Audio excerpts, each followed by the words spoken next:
Appreciate your patience. And just FYI, I have my husband making my lunch. So if I start talking off camera, that's who I'm talking to. Okay. So I know you guys have seen the study guide. Does anyone, I always like to start with particular questions. And feel free to unmute and ask. Are we starting with fundamentals or farm? Start with fundamentals. Okay. I have a question. Yep. So for the evidence-based practice in the hierarchy, so essentially, do we need to know Pickett format? Like at right now, do we need to focus on that? I mean, obviously, we want to know that later. Yeah, Davina. So we're talking about the when you ask a clinical question, what the PICO format for that question. Like if you had something that you wanted to research, how would you form that question in a PICO format or PICOT format? So things you want to know: P, the population, I, what intervention you want to use, C, your comparison to the standard that currently is here, outcome. So again, what outcome do you want? Kind of like care planning. And then time, and what amount of time do you think you need to get to that outcome? Thank you. Mm-hmm.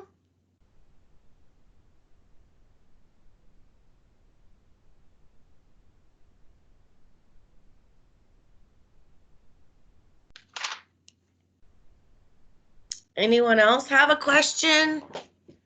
What chapter was that under that you were just? That was chapter 5. Thank you. Mm-hmm.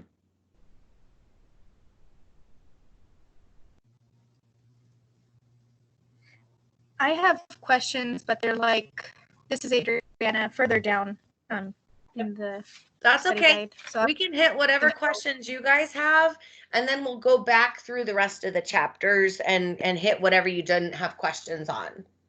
Okay, so for chapter 17, the NANDA box that you have referencing, it's such a huge, it's a huge list. Right. I want you to be aware, like we talked about, you have the 2-part or the 1-part. And like, so basically, ideally, if you focus on the 3-part, 2-part and the 3-part, if you focus on the 3-part, then diagnosis related to is evidenced by, and you know that's the format, then you're going to be able to tell, and you know, like, okay, if we're talking about, say, a related to, we're looking more at, you know, related to what issue, and then as evidenced by what, but the related to should not be the nursing diagnosis, the medical diagnoses. Okay.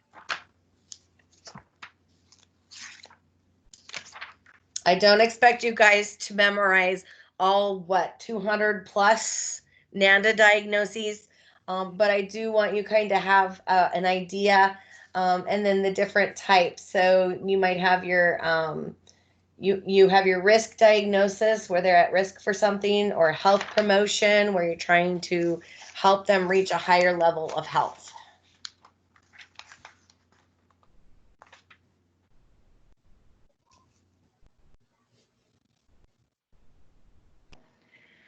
For the qualitative research back in chapter 5, you're wanting to know like the unmeasurable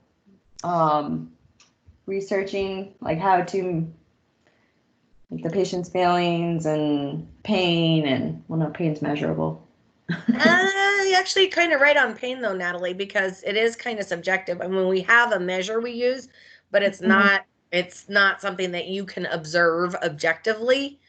But yeah, no, qualitative research, basically what that boils down to is, you know, quality versus quantity kind of thing. If you look at it that way, quantitative means that like you can actually get hard, solid numbers and you have a measure, whereas qualitative is more subjective.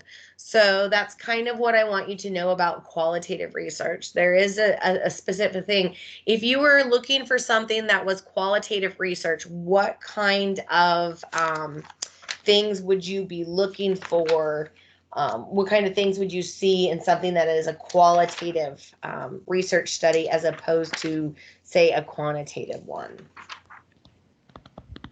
Okay.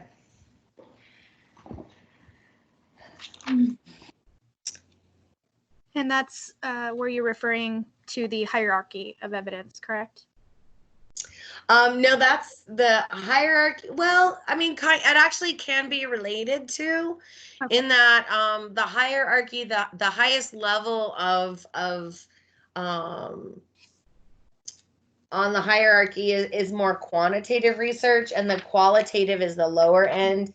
It's just not as solid. So if you have two research articles about the same topic, and one is more of a qualitative, where you are just getting people's perceptions on a disease, versus a quantitative where you're actually measuring something regarding a disease, that's where the difference lies, in that the hierarchy. Perfect. Well, that is a good question.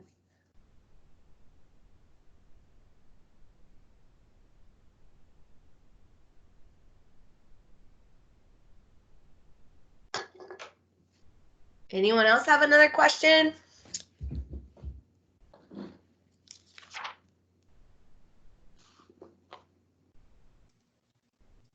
I have another question. Sure, Adriana, no problem. So for chapter 42, the enteral replacement of fluids, is that kind of along the lines of box 42-2 in how you mentioned the Dobhoff? Yes. study? I think, are you looking at the most recent study guide? To the best of my knowledge, unless I printed the wrong one. Pretty sure that's not on this test.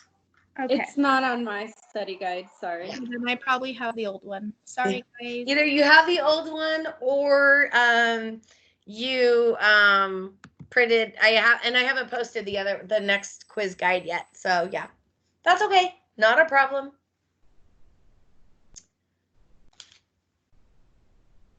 Okay, so we'll just go ahead and get started going through this, and then as you guys might have questions pop up as we go. So chapter 5, the need for evidence-based practice. Why is evidence-based practice important?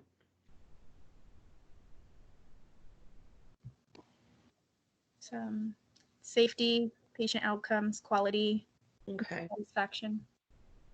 And what does it mean to you as a nurse? What does evidence-based practice help you do? Make clinical decisions more critically. Mm-hmm. Exactly. And Veronica, you're right. Sorry, guys. I've got to eat something. Helps you validate your clinical decisions, going, okay, I'm basing this decision on evidence. So I know this is accurate. And you know that you're going to give your patient safe care if you're following the evidence. So asking a clinical question, we went over that one. Qualitative, we talked about confidentiality as it relates to nursing research. So if you're doing a research study, what kind of things, assuring that all the information is being kept confidential and it's not going to be reported to anyone outside of the study.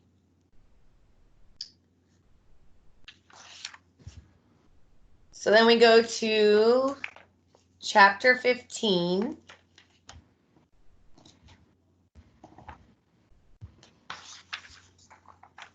Okay, so I said critical thinking defined. So that's that little section about critical thinking, and talks about, and what I'm looking for is how critical thinking is going to help you with making clinical decisions.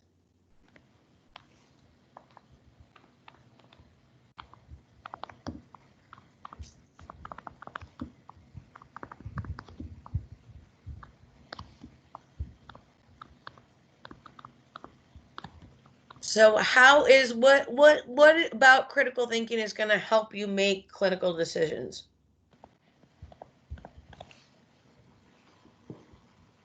So are you referencing like the table 15-1 with like the interpretation, analysis, evaluation, explanation, stuff like that, or not so much? Not so much that, as it helps you by using critical thinking. It's systematic, it's logical, and it's going to help you drill down to what the patient really needs. But then, so that actually is a good segue into clinical judgment in nursing practice. So thank you. And how you're going to use, your clinical decision-making skills and how that's going to affect your nursing judgment.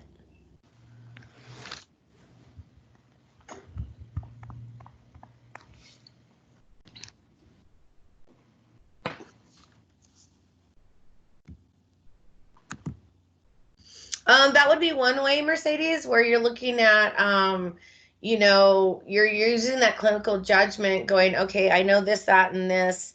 So it's going to lead me to that. You may use your, and you definitely might use what's called differential diagnoses. Well, I think it could be this, but it might be this. So you have to use your experience and what you've already learned in helping make clinical decisions. No, it doesn't have to mean, it's not necessarily in a code. It's actually can be in any situation and any type of patient situation that you're going to have to make a judgment. So like the attitudes for critical thinking, are we going to need to know those?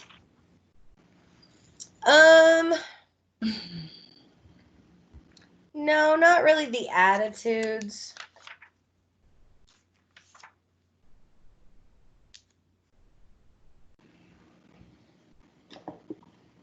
Maybe some of the more like the standards. Yeah, that's a good way.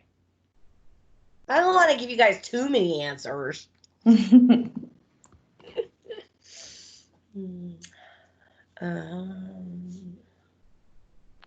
So, and then we get to diagnostic reasoning and inference, and that's actually on page 199. So no diagnostic reasoning, what it means.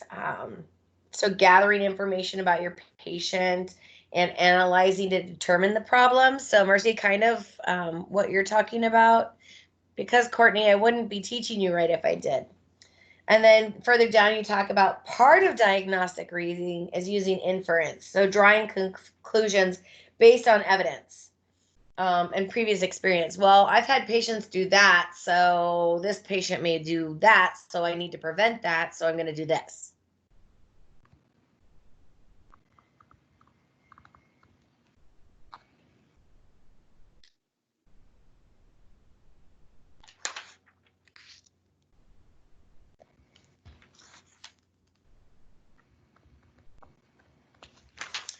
And then also look at how your experience is going to come into play with critical thinking. Yes. So for instance, you guys won't have a lot of experience to draw on. No, you're fine, Courtney. You won't have a lot of experience yet. You'll have some because in a student nurse setting, in clinical settings, you'll have some experience with some situations. And then you'll also see nurses and their experience, especially if you already work in the field. So you'll be able to determine, okay, well, I've seen this happen before, and the nurse that had the patient did this, so maybe that's what I need to do. So kind of how your experience goes into your critical thinking and how that changes you. There's How 50 that- questions on this test, correct? There are 50 questions, yes. Okay. That's 50, guys. Um,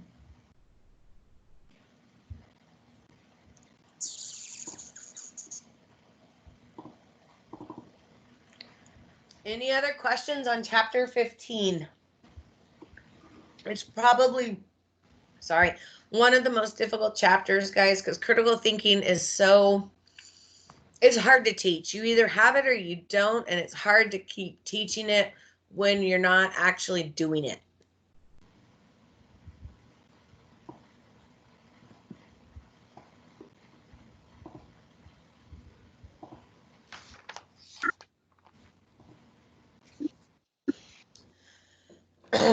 Okay, chapter 16. First one is the types of assessment. So the book talks about, you know, you've got your problem focus, and you've got kind of like more general assessment. You want to look more at the problem focused assessment and what you're looking for. So as opposed to comprehensive assessment moves from general to more specific. The problem focused or problem oriented is that's where you focus on the patient's situation and the problem areas first.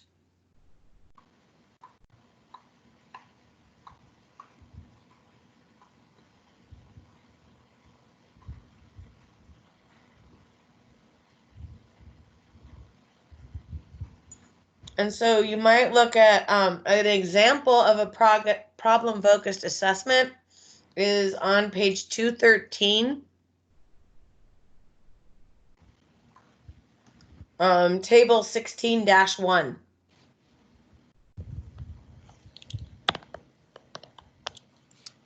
So that one is an example of one on pain. So you might ask the nature of your pain. So you might ask them, describe your pain, put your hand over the area where it hurts. Any precipitating factors? Do you notice the pain's worse during any activities or specific time of day or any particular movement? And then severity, you're using your 0 to 10 scale. So if you're doing those, what kind of physical assessment for someone in pain would you be looking at? Their reactions to palpations. Mm-hmm. Maybe their blood pressure. Okay.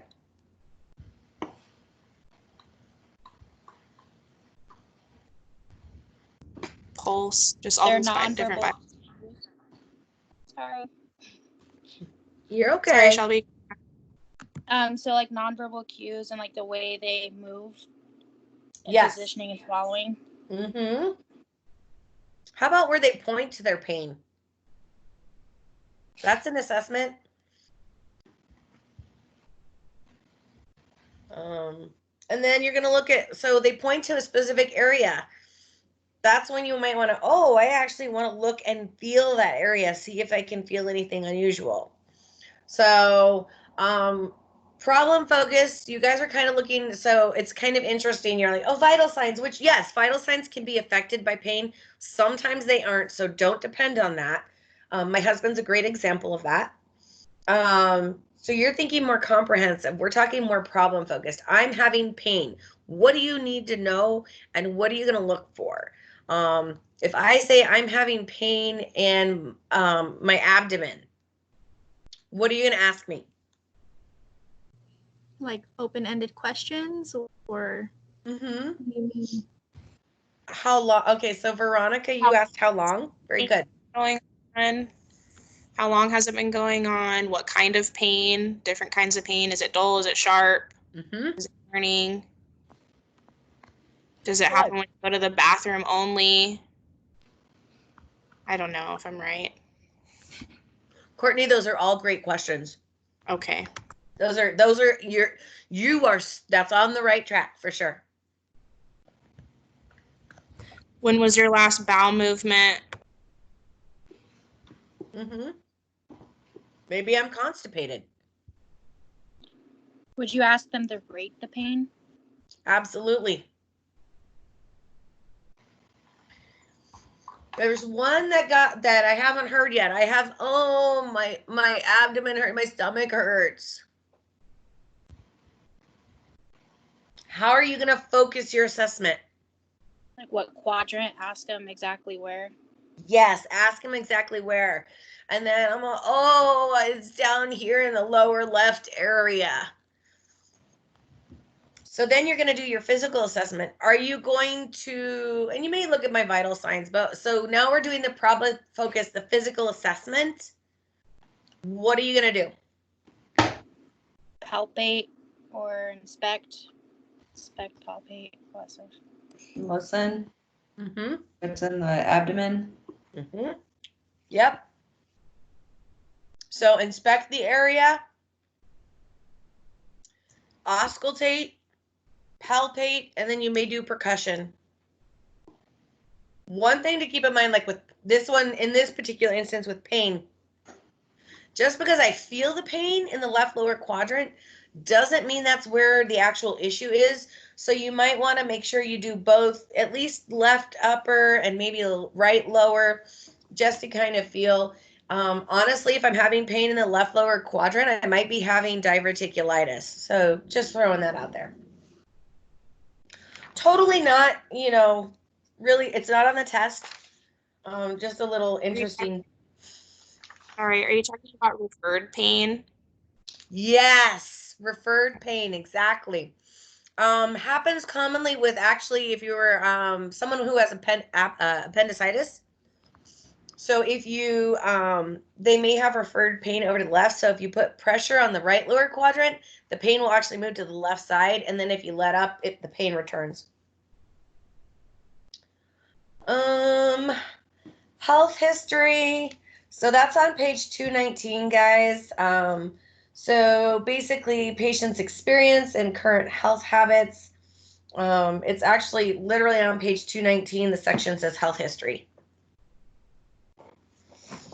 So not the components of the nursing health history, but just this specific section on health history and the information you're going to gather.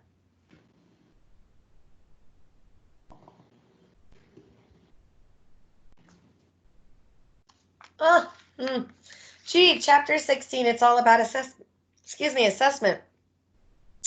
Oh, data validation versus interpretation. You might see another question on that one. Sorry. And then also your sources of data. So, patient versus family members and accuracy of those.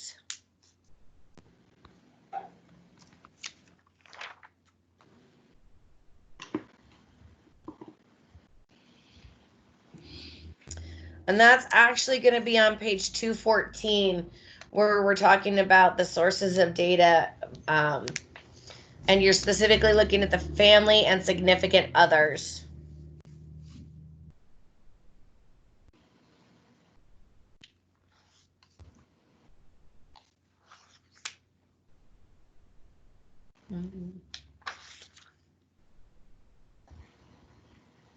Any other questions on chapter 16?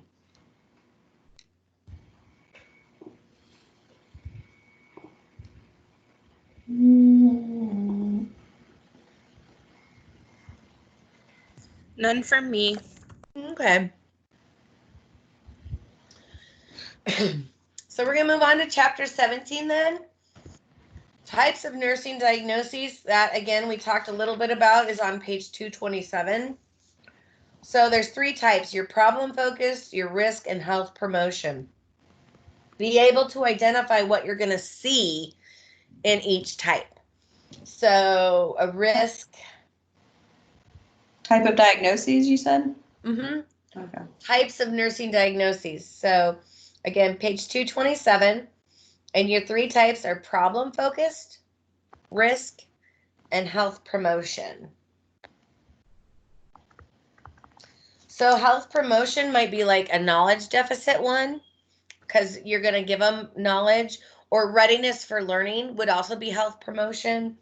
Whereas a risk diagnosis, obviously, risk for falls, obviously risk for injury is one, risk for loneliness.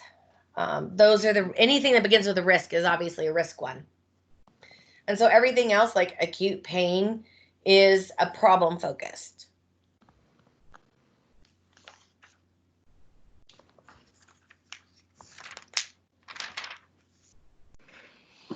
Okay. Next is the errors in diagnostic statements. I know this is on page 235 or starts on page 235, and I know what I want you to look at is it literally here are guidelines to reduce errors. That's what I want you to look at. So being able to, one, yes. The long list. It's not long. It's only 12. It felt long when I was writing them out last night.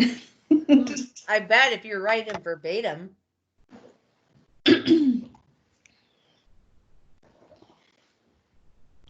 So identify a patient's response, not the medical diagnosis. So again, you're looking at things that you can do for the patient. Identify a NANDA statement rather than the symptom. That's where concept mapping comes into play, because if you can take all the symptoms and put them into little bubbles, respiratory symptoms here, GI symptoms here, or things related to pain here, and then you can come up with your nursing diagnoses. Make sure you identify a treatable related factor or risk factor.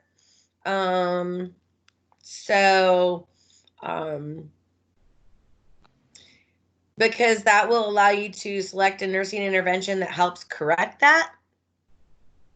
So for instance, a patient with a broken rib, they may have ineffective breathing pattern. It's related to the shallow respirations. Yes, the broken rib caused them to breathe shallowly, but the shallow respirations is the ineffective breathing pattern. Oh, actually, sorry. Let me take that back. Reverse that. So it would be ineffective breathing related to chest pain from rib fracture as opposed to shallow respiration. Shallow respiration's vague. My apologies, guys. So are there going to be like examples of identifying the nursing diagnosis statement? Which part's what? More identifying the nursing diagnosis statement and which one's the correct one. Which one's written the correct way. Okay. So definitely be focusing on how a nursing diagnosis is correctly written. And then we've got the formulating. Again, the formulating nursing diagnostic statement that starts on page 231. It's not too much, but basically, so that will all come into like formulating a diagnostic statement and errors. Kind of all come into play with each other. Because if some of the errors and how to keep that from happening, you can create a nursing diagnostic statement. So what it really drills down to is I want you to be able to recognize a correctly written nursing diagnostic statement.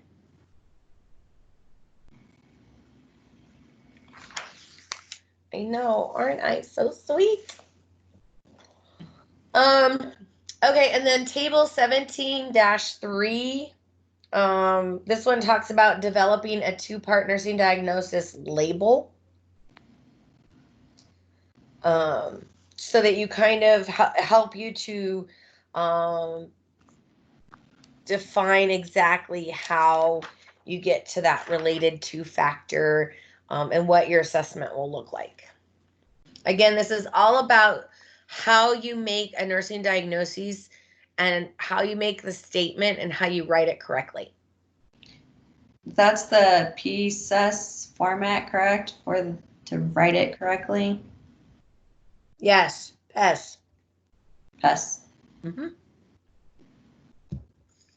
So P is your problem, your NANDA label. E is the etiology or related factor.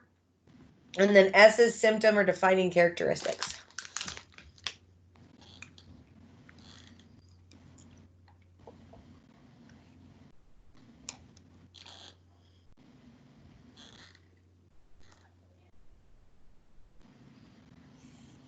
But honestly, what it boils down to, guys, on these questions on this chapter, is I want you to be able to write a correct nursing diagnoses in the appropriate format. So if you can identify them correctly, then you're going to have an idea. You know how to write them.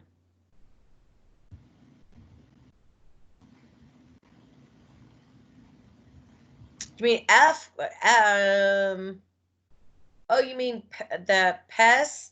So the problem, the etiology, and the symptom.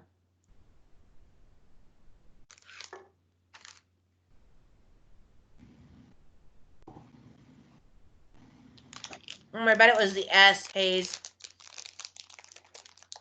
S is the symptom. No problem.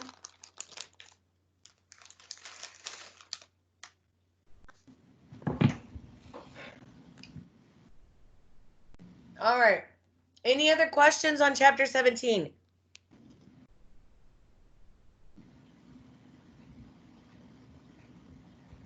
No, I think I'm good. Oh, I got the Brady Bunch screen came up again. Ha! I love this.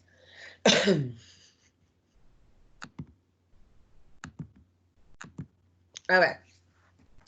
Chapter 18. Planning. So establishing priorities. I really want you guys to look at priority setting.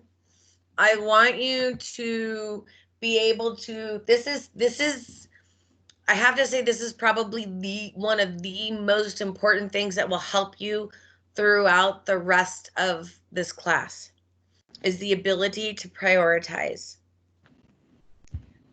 Putting life-threatening issues first and being able to determine which ones are life-threatening and which ones are like, nah, I can wait. So definitely look at this section on establishing priorities and how to establish priorities. So it's going to help you organize yourselves as a nurse. You need to make sure, though, that the priorities are set mutually with the patient, because what your priority is for the patient may not be their priority. I ran into that even as a nurse practitioner. What I want to treat the patient for, what I think is important to treat, was not always what they cared about. So they may have high blood pressure and I might want to put them on a medication or work on something, diet, changing their diet or activity level, but maybe that wasn't important to them and they were more concerned about, I don't know, their skin or something. So that can sometimes happen. So you need to make sure that you establish priorities if you are with the patient. Now, if you are very determined that this, you're like, that's really not that important in the grand scheme, but what I want to treat is really important. You then have to take the time to convince your patient that you know what you're talking about and that it really truly is important. But anyways, back to the point. You need you to, yeah, right, Veronica. Do I control my blood pressure or do I give you a little blue pill? But basically establishing priorities. One thing I always want you to look at for you as a nurse, your priority is always going to be anything that could be potentially life-threatening. There's the immediately life-threatening. Then there's a kind of, well, it's getting close. And then there's a, no, that can wait. Professor Turner? Yes. Would you say figure 18.1, it's the model for priority setting? Is that enough of or are you saying more than that? Because that's what I was No, thinking, that would be definitely a very, very good start. Okay. Absolutely. So she's referring to figure 18-1, guys, that is on page 242.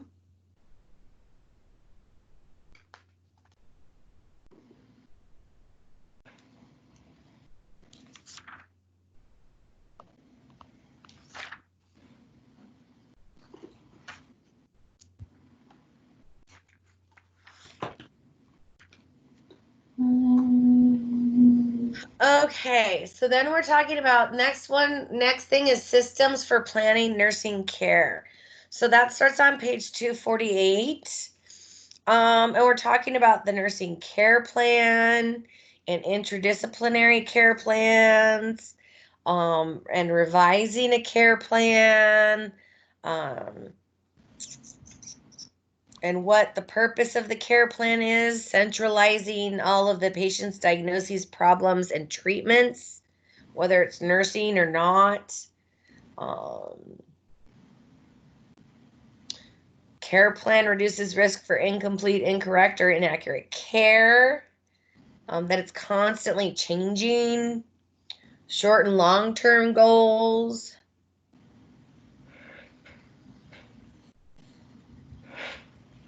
Yeah, do we need to know when to do collaborative interventions? Well, when would you do a collaborative intervention? When it's something we can't do? Exactly. Exactly. That's exactly what it is. So when it's something that either you can't do or that you need additional assistance with. Now, if you collaborate with someone and you're consulting with someone, is that person taking over? No. They're helping you. Yeah. I like that. No, maybe. I don't know. They are not taking over for you. They are just helping you. Okay.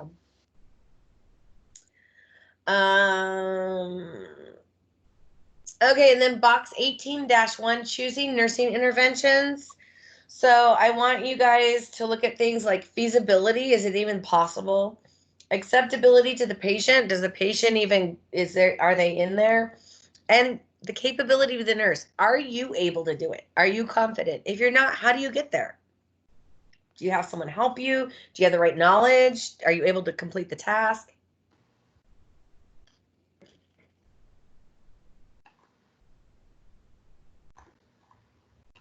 So that's what I know chapter 18, you're like, there's only 3 points. Well, that's because there's multiple questions on a couple of them. So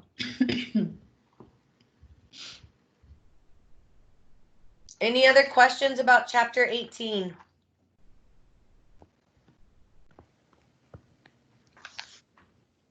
No. I did. I'm just looking for the figure. One second. Okay. Oh, well, we need to know the classifications, like the The domain. intervention class, the NIC taxonomies? Yeah. Nope. Okay. It's good to know those, but you don't need to know those for the test. You'll get familiar with those as we do care planning. Okay.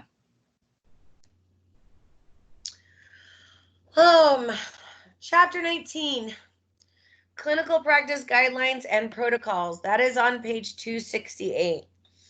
So what they are and what they do, they are systemic statements for specific clinical situations. What do they help you do? Well, it's evidence-based research, and it provides you with your clinical guidelines and recommendations. So it's basically literally telling you what you need to do, depending on the situation.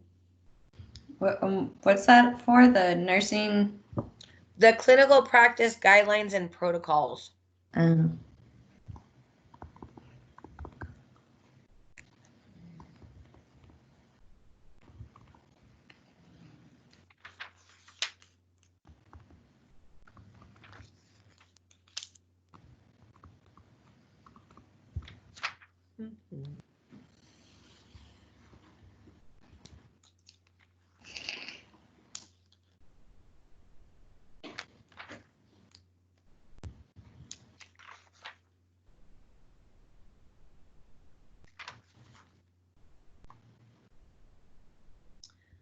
Okay. Nursing interventions.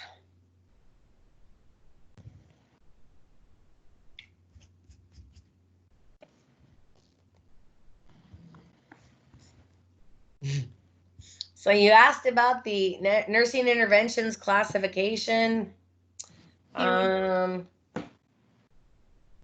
of. And it may be in that first paragraph on page 258, right above the clinical practice guidelines and protocols, the standard nursing interventions. So standardized interventions set a level of clinical excellence for practice. ANA defines the standards. CUSIN defines the skill competencies.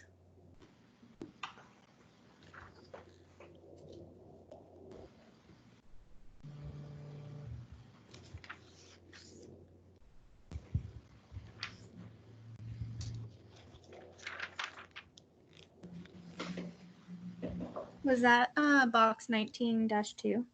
Or am I in the wrong? Because I'm using the app, not like the URL book. No, this would be just, it's on page 258 in the book. And the heading is in blue, and it's just the standard nursing interventions. There's a couple paragraphs. Got it. Thank you. Mm-hmm.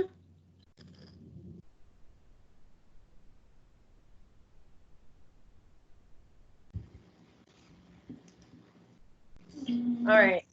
Communicating nursing interventions. That's on page 266. And it talks about interdisciplinary care plan, but I want you to look at like effective communication. What is the communication? Why is it important? Well, it helps reduce medical errors, prevents adverse outcomes, and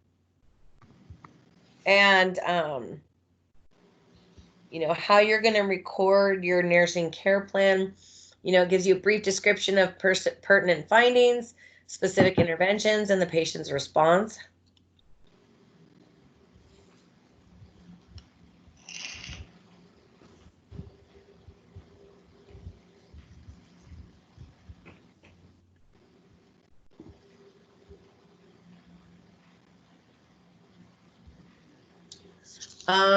And then reassessing a patient. Trying to see where that is.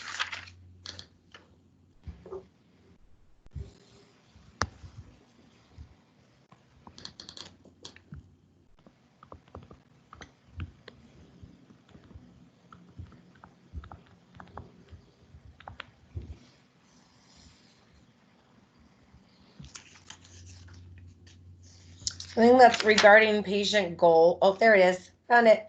Page 261 under the implementation process. When are you reassessing a patient? That it's continuous, and that you're all usually focusing on one primary nursing diagnosis at a time. And that reassessment is an evaluation, okay? It's not the evaluation of the care plan or determining the patient's response, but it's getting additional information to see, is the plan still appropriate? So you reevaluate one diagnosis at a time? Generally, that's how you're going to do it.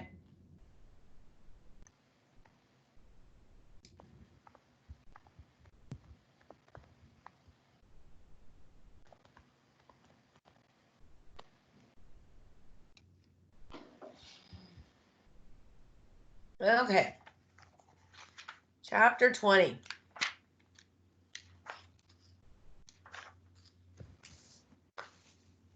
Examine results, page 271.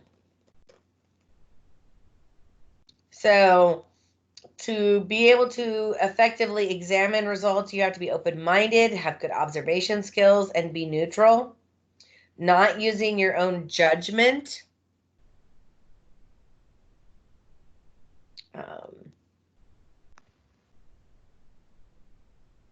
Sorry to interrupt. I just want to confirm. You said page 271? Yes, ma'am. Thank you.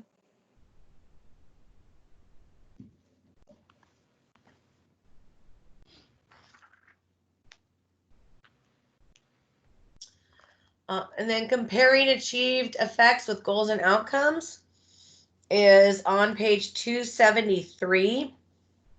And a lot of these paragraphs, guys, are a lot of these little sections. You'll see in italics it talking about like, you know, in Mr. Lawson's case, the nursing diagnosis of, and it goes into the whole process. Those are really good to look at to help you determine. So just because comparing the achieved effect with the goals and the outcomes is basically, well, did I achieve what I set out to do in my goals and outcomes, or was it different? So the actual versus expected outcomes.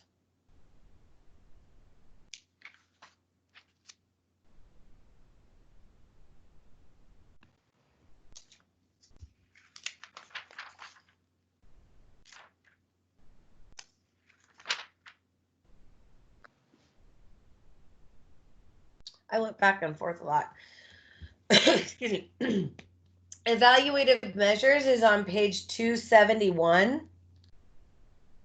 So that's your assessment techniques, skills and techniques, observation, physiologic measurements like labs, measurement scales, patient interview, what kind of things you would do and why are you using them. So to identify if a problem still exists, if it's changed, if it's the same.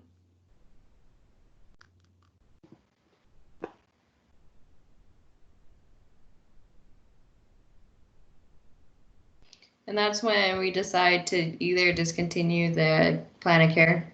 Yep. Discontinue. You might discontinue because that was just a really crappy plan of care. Or you discontinue because they met their goals, or you revise it. Which is a great segue to care plan revision. So what here is, that starts on page 275, and I know it looks really long, guys. So care plan revision, you're either going to do two things with a care plan. You're either going to discontinue that care plan because usually the goal's met, or you're going to modify it. I'm more concerned about modifying, although I do want you guys to know when you're discontinuing it, because that was one that's been commonly missed. So when you modify, you're going to reassess.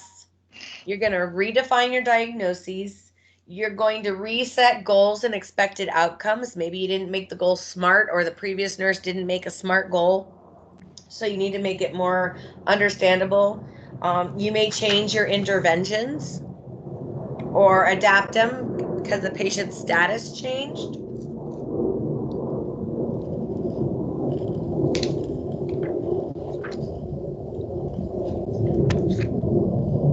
So that's what I want you to look at there. Any questions about evaluation?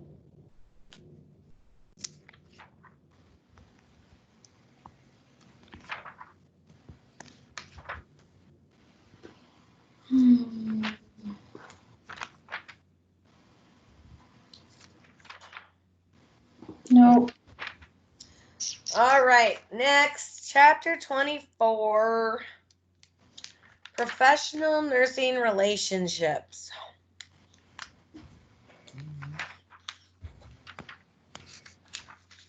So the nurse-patient-centered, nurse-patient caring relationships, this starts on page 321.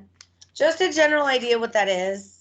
Motivational interviewing, nurse-family relationships, and nurse healthcare team, nurse community. Just a basic of what each of those subsections, what they mean. What page did it start on again? Oh, sorry, 321. 321. Thank you.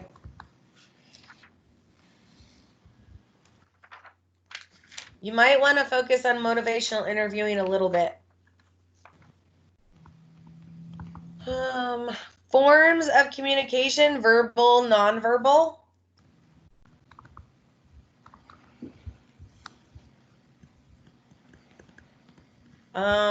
Specifically, maybe looking at denotative and connotative meaning.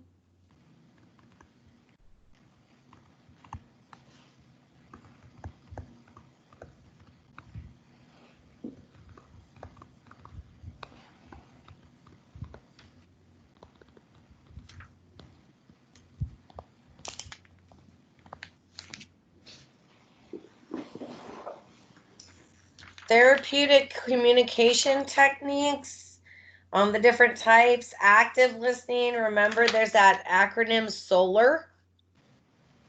Sharing observations, sharing empathy, sharing hope, sharing humor, sharing feelings, using touch, using silence.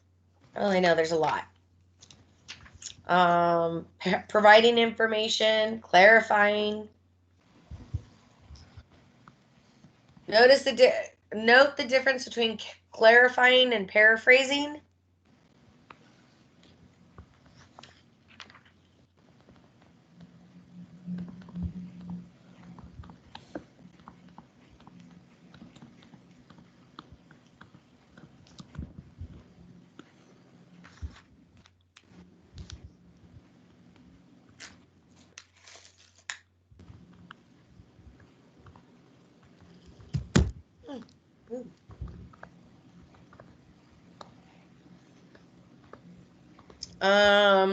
And then communicating with patients who have special needs. Page 332, box 24-9. I want you to look at the ones about patients who cannot speak clearly.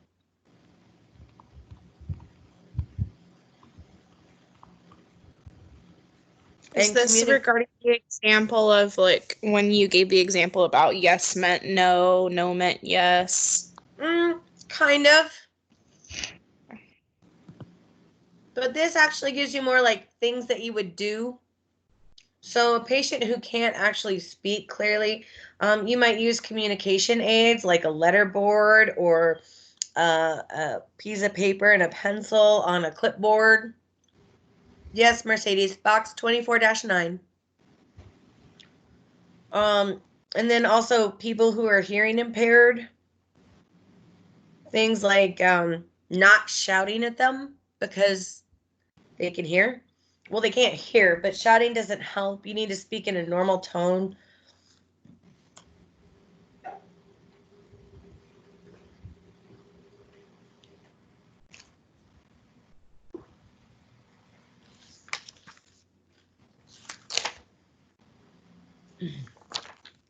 Any questions about chapter 24?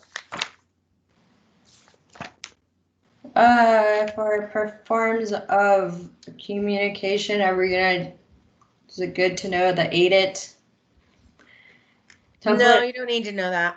Okay.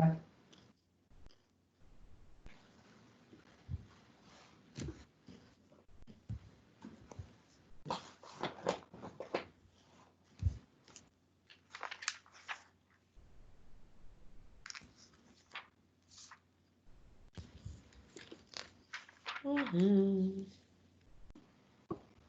I'm so hungry. All right, last chapter, chapter 31. I don't like that chapter. It's a lot. It is your bread and butter, though. So page 538 is table 31-3. That's where you find your recommended preventative screenings. I might want you to focus on, I don't know, colon cancer.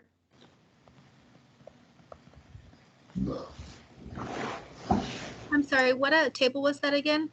Table 31-3. Thank you.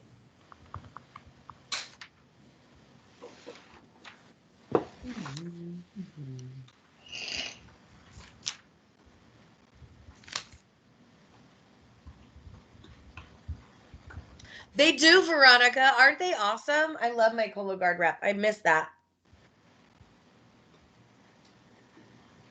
Ray was my Cologuard rep, the one from South Africa. Loved him. Was it Ray? I think it was Ray. I know he did Linzess, though.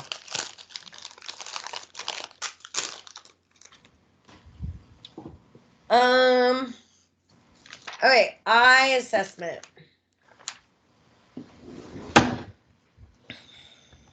So know the different like parts of the eye assessment that you would do, like visual acuity, extraocular movements, visual fields, Eye structures, so just position, eyebrows, eyelids.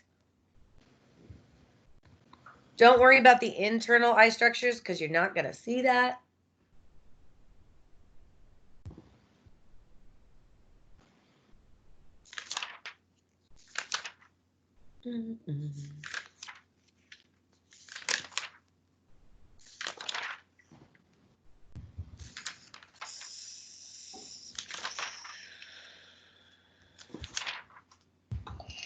Okay. Vascular, you guys got to know about your pulses, blood pressure,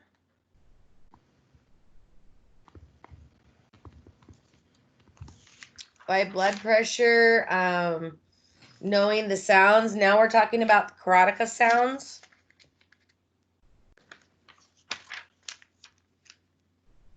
The different sites to take a peripheral pulse, depending on their age. Trying to find that. It was in here somewhere. I know I saw it somewhere.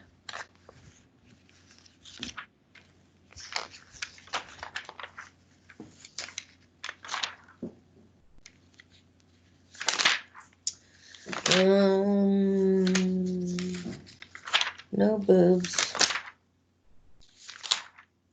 Abdomen, definitely going to need to know the order in which you complete an abdominal exam. Inspection, auscultation, palpation, and percussion.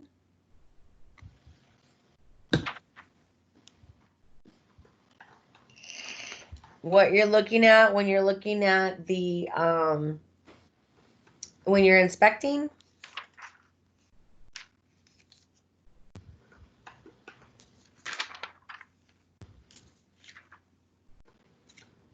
Inspection, auscultation, palpation, percussion.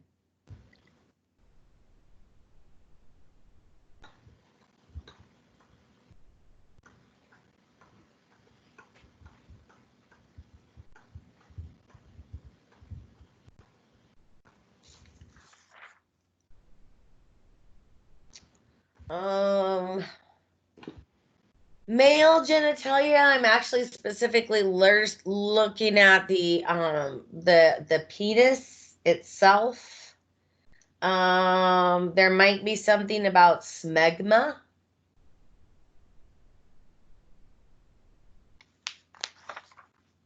Yeah, not might. There is. Musculoskeletal, know your range of motion.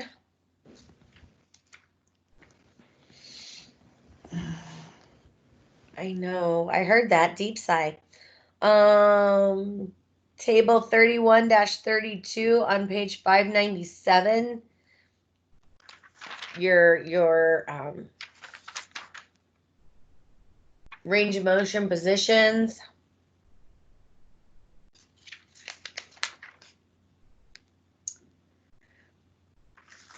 Neurologic system, more determining their mental and emotional status, alert and oriented, blah, blah, blah.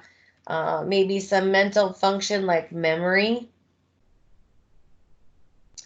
Also looking at general appearance. That was on. So the range of motion is on page 597, table 31-32.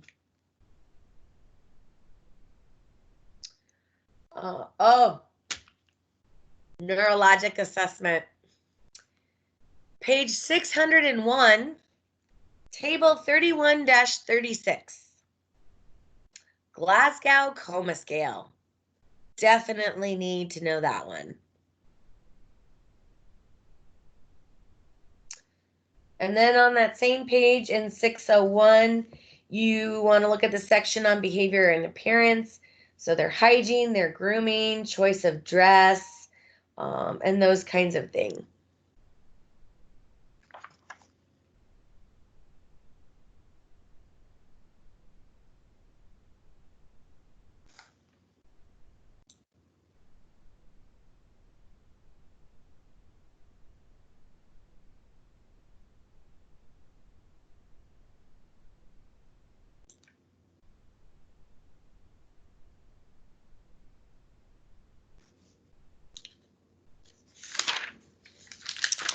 That is table 31-36, Jessica.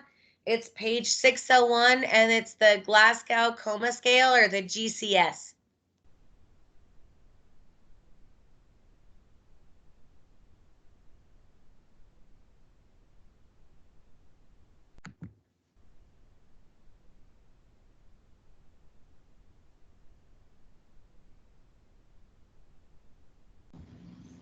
So we don't need to know anything about the hair, skin, and nails? Nope, Yay. not yet. Oh. Still have your midterm, but. So that covers it, guys. Any other questions anyone's come up with?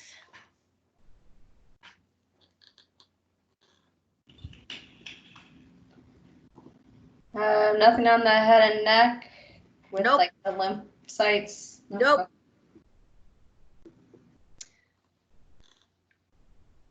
Nope, just eye, abdomen, neuro, vascular, male genitals, musculoskeletal, and then of course the more general appearance and behavior section.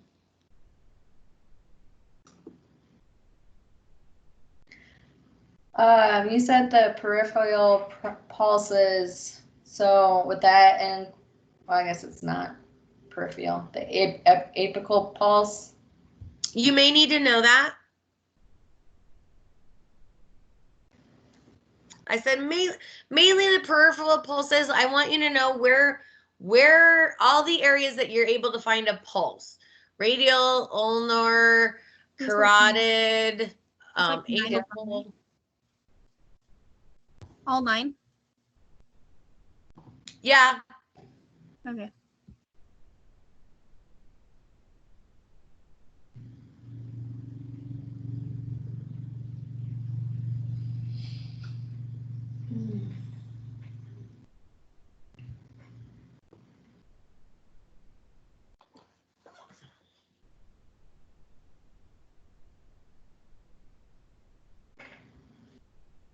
Anything else, guys? I feel like there's more than 50 questions with all this information. It seems like there is, but I really honestly, I promise it is only 50 questions. The hard part sometimes is what I'm talking about or what the question is about will actually reflect multiple sections. So that's why I have to include multiple sections in there. Okay. Will we be going over pharmacology today or no? Just because for time? Um, I know everybody's probably like their brain is not even there, I'm sure. my brain has done left the building too, so okay, let me see. All right, so for anyone who wants to be done with we're done with fundamentals, now we'll move on to pharm. Let me get my textbook.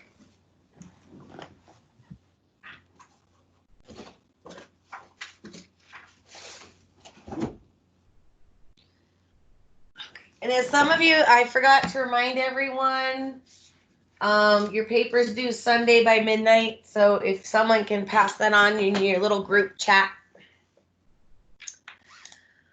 Okay, so math, there's 10 questions. Then in the pharmacology, unimportant. Oh, Veronica, I almost started working for Northwest out in Vail. Yeah, I almost started working there. Sorry, I have a question. No, you're fine, Courtney. Sorry. For the math questions, I just noticed on the first quiz, the math was pretty simple and it was based off of just random fractions. And our homework number 2 was the conversions with the given amounts of each thing. Is that the type of problems that are going to be on this test? Yes. Is it going to be the milli whatevers? And you know what I'm trying to ask you? Yes. Okay. Yes. Nope. Yeah, so it is going to be the similar because we're slowly building. And I don't want to, you don't want to like crazy you guys too much. So the quiz is just the last homework. So the homework that's due on Monday, those type of math problems are not going to be on this quiz.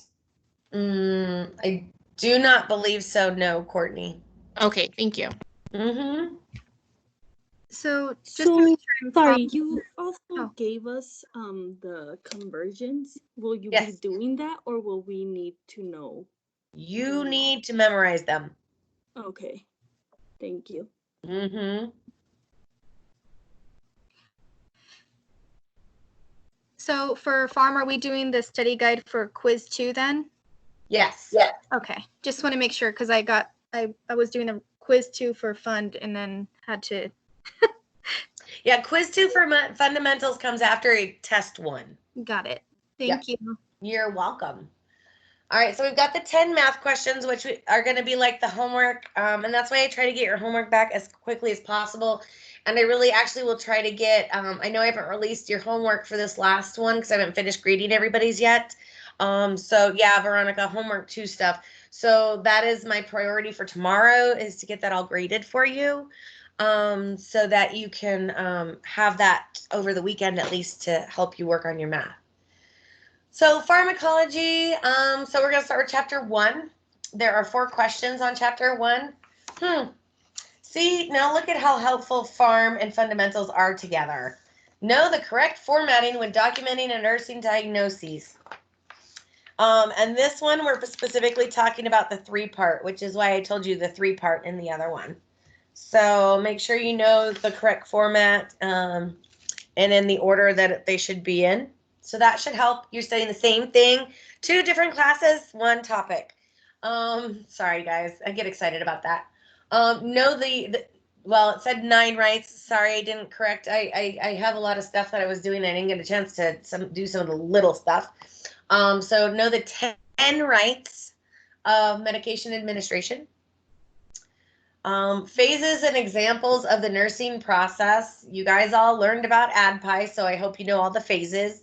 And an example assessment, you know what an assessment is. Diagnoses, planning, implementation is the actual doing, and then evaluating. Know the differences between subjective and objective data. If you guys don't know that, then I didn't teach you that in fundamentals either. So chapter 1 of pharmacology is really a lot related back to fundamentals. So hopefully that should make your life a lot easier. Chapter 3, the pregnancy categories. There's a chart for that. Oh yeah, page 3737. It's table 3-1. So in chapter 3, if you open it up, it's the second page of chapter 3. So it's page 37, table 3-1. I would look at maybe category D, because that's kind of the most complicated one, because it's kind of part of one but not of the other. And then pharmacokinetics for pediatrics and elderly.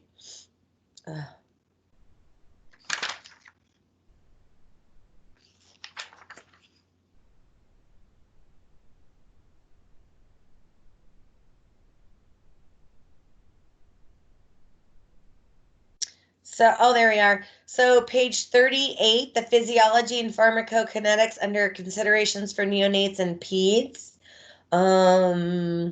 Immature vital organs, anatomic structure, still developing. And then for older adults, you're looking at page 41. Specifically, or that patient-centered care lifespan. Gastric pH is less in older adults. Gastric emptying is slowed.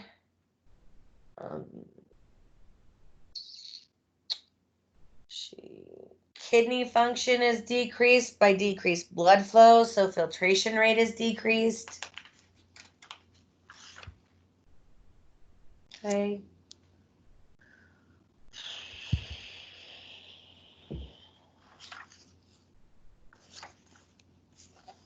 Then we're going to go to chapter 5, No examples of preventing medication errors.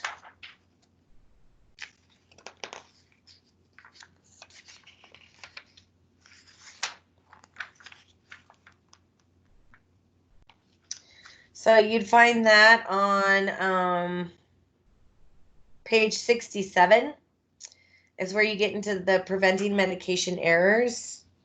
So things you would do would be identify 2 patient identifiers, using the 10 rights. And then you might also look at the CUSIN box on page 68. And actually probably how to prevent page 69, safety and quality.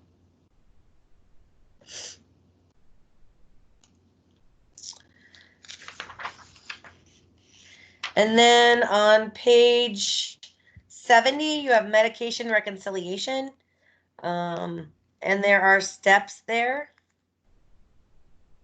1 through 3, verification, clarification, reconciliation. So you're going to want to know those.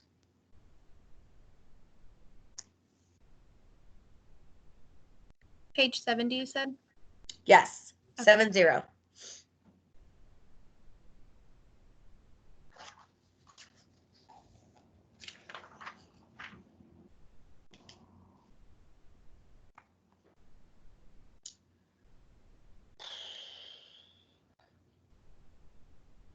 All right, and then last is chapter 6. Phases and examples of the nursing process. ADPI. Look at that.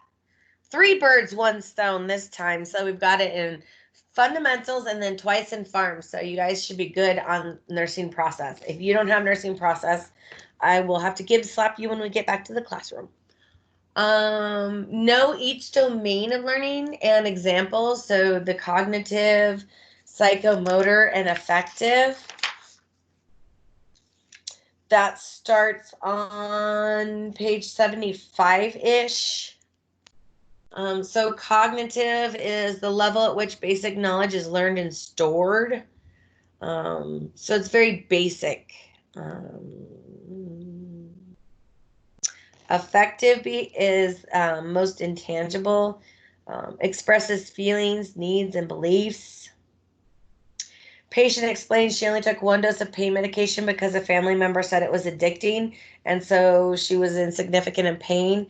Well, she believed it was addicting, so that's her opinion about pain medication, which led to her not taking the medication.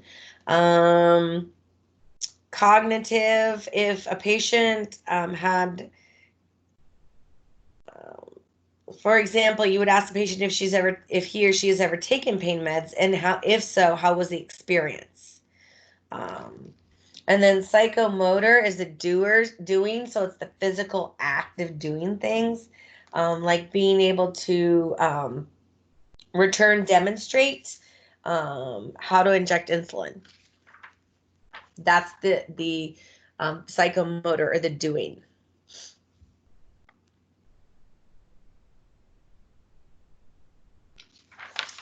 And then the last one is know Erikson's stages of development. And that is on actually page 76. And it is box 6-3.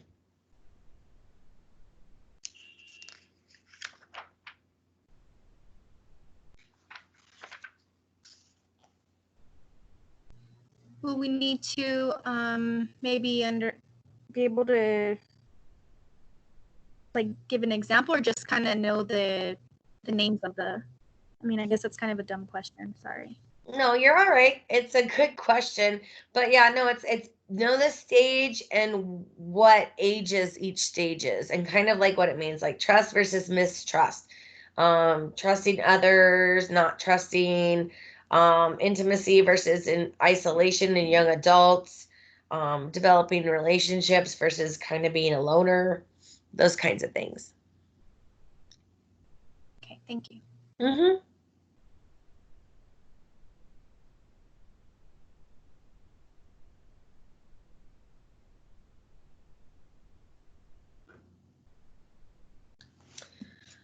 Okay, guys, so I think I covered everything. to the best of my ability without actually like putting a neon sign. Answer is here. Anybody have any other questions?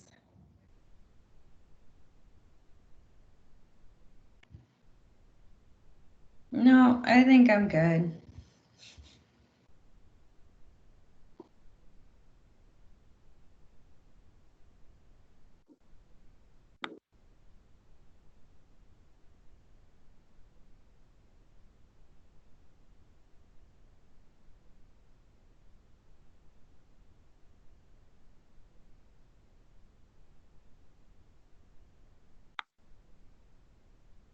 Actually, I just thought of a question. Sure. So for the 10 rights, there's no specific order, right? Because I know that for like, the documentation, it became like the number 6 one. I haven't necessarily been memorizing them in the order that they are in the book, just for my, to make it Mhm. easier for myself. Are we going to need to know like this is number Nope. 1 or this is Nope. okay, perfect. Nope. In no particular order, just so long as you can recognize them, even if they were in a different order. Okay.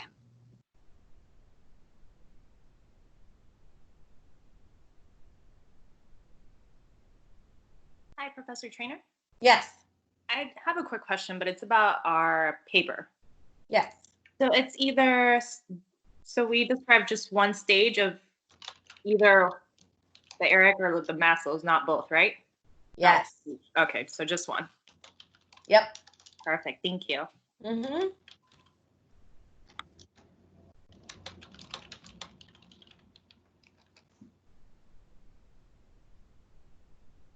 You're welcome, Tanya. Like I said, I do want to make sure you guys succeed to the best of my ability.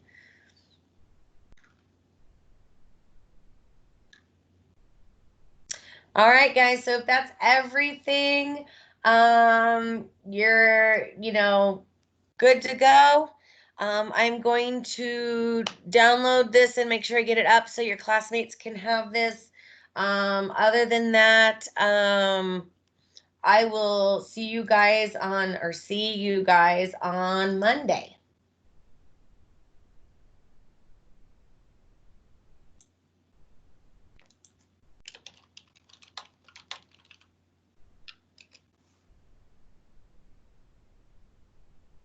You're welcome, guys. Take care.